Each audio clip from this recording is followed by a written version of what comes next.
100 বছর পরেও আরেকজন রোকেয়া সৃষ্টি করতে পারি নাই। এটা আমাদের দুর্ভাগ্য।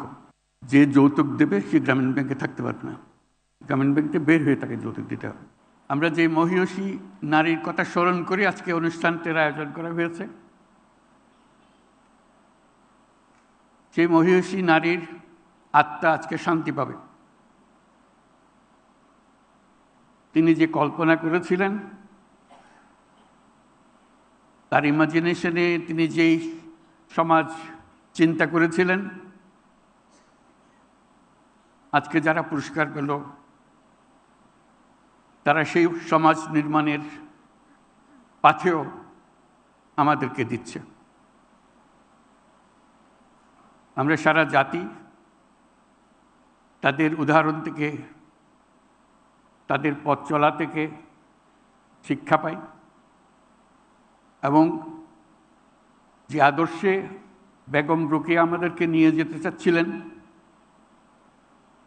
অতি চমৎকারভাবে তুলে ধরেছিলেন তার বক্তব্যে, তার লেখায়।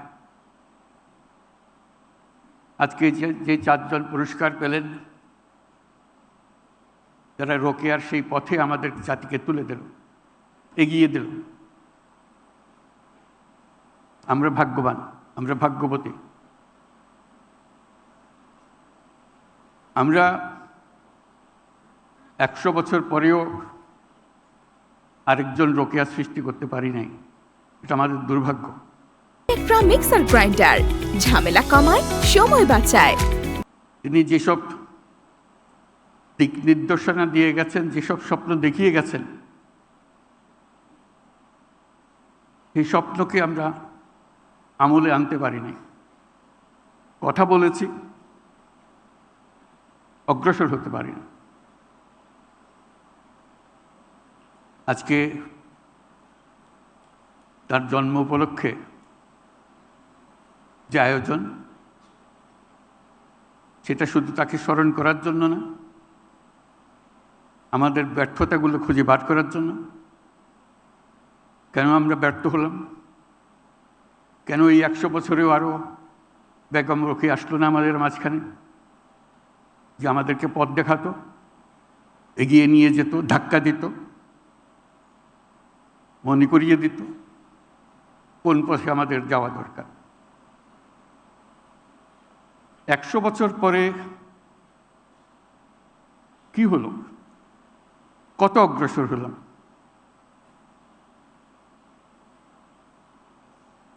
উনিশশো 74 সনে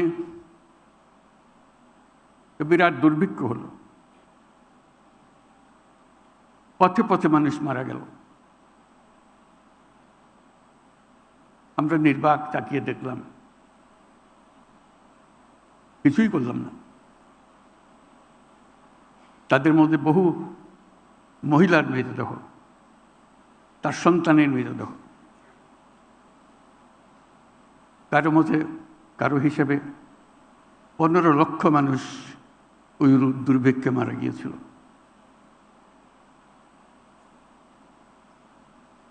আমরা চিলমারির কথা শুনি,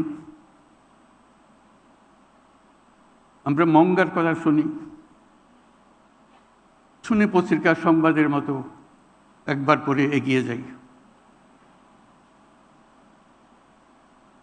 কি হলো তাদের, যারা প্রতি বছর মঙ্গার শিকার হয়, অনাহারে থাকে?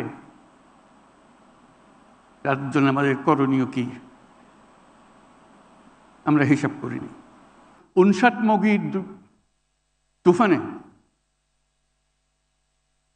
আমি তখন দৌড়াদৌড়ি করতে পারি। 59 মগি কবে, সেটার থেকে বার করে তার বয়স বার করা। যে নিজের নাম জানে না, নিজের জন্ম তারিখ জানে না, নিজের অস্তিত্ব সম্বন্ধে কিছুই জানে না, সে এই হলো বাংলাদেশ আমাদের।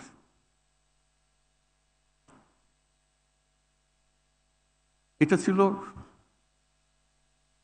70-এর মাঝামাঝি, 80 সালের ঘটনা যখন এটা হচ্ছে। তার থেকে অনেক দূর পার হয়ে গেছে। গ্রামীণ ব্যাংক হয়েছে, তাদের আর্থিক উন্নতি হয়েছে, ছেলে মেয়ের লেখাপড়া বাধ্যতামূলক ছিল। গ্রামীণ ব্যাংকের একটা একেবারে নির্দিষ্ট করা ছিল, যৌতুক নেব না, যৌতুক দেব না। মহিলাকে সর্বনাশ করে দেওয়ার আরেকটা বড় উপায় যৌতুক। তখন যৌতুক ছাড়া কোনো বিয়ে হবে না, সে মুসলমানের মেয়ে হোক, হিন্দুর মেয়ে হোক, যৌতুক ছাড়া বিয়ে হবে। আমরা নিয়ম করলাম, যে যৌতুক দেবে সে গ্রামীণ ব্যাংকে থাকতে পারবে না, গ্রামীণ ব্যাংকে বের হয়ে তাকে যৌতুক দিতে হবে। এটার থেকে বহু রকমের কর্মসূচি শুরু হলো। কারণ গ্রামীণ ব্যাংকের বাইরে কাউকে যদি তার মেয়ের বিয়ে দিতে হয়, যৌতুক তাকে অবশ্যই দিতে হবে, নাহলে মেয়ের বিয়ে হবে না। তখন ঠিক হলো যে গ্রামীণ ব্যাংকের ভেতরে বিয়ে দিতে হবে, কারণ তারা যৌতুক নেয় না, তারা যৌতুক দেবে না। ঘটকালির কাজ শুরু হলো গ্রামীণ ব্যাংকের, কোন পাড়াতে কোথায় মেয়ে আছে বিয়ে করার জন্য বা ছেলে আছে বিয়ে দেওয়ার জন্য। আমি এগুলো বলছি এর জন্য, এটা 100 বছর পরের ঘটনা। 100 বছরে আমাদের কিছু হয়নি, নিচের দিকে নেমেছে। রোকেয়া স্বপ্ন দেখেছে, সাংঘাতিক রকমের স্বপ্ন। এরকম স্বপ্ন মানুষ দেখতে পারে যে আমলে, যে পরিসরে, সেটা বিশ্বাস করা যায়। আজকে মনে হয় যে হ্যাঁ এটা তো সুন্দর কথা বলছে। সুন্দর কথা না, বিপ্লবী কথা।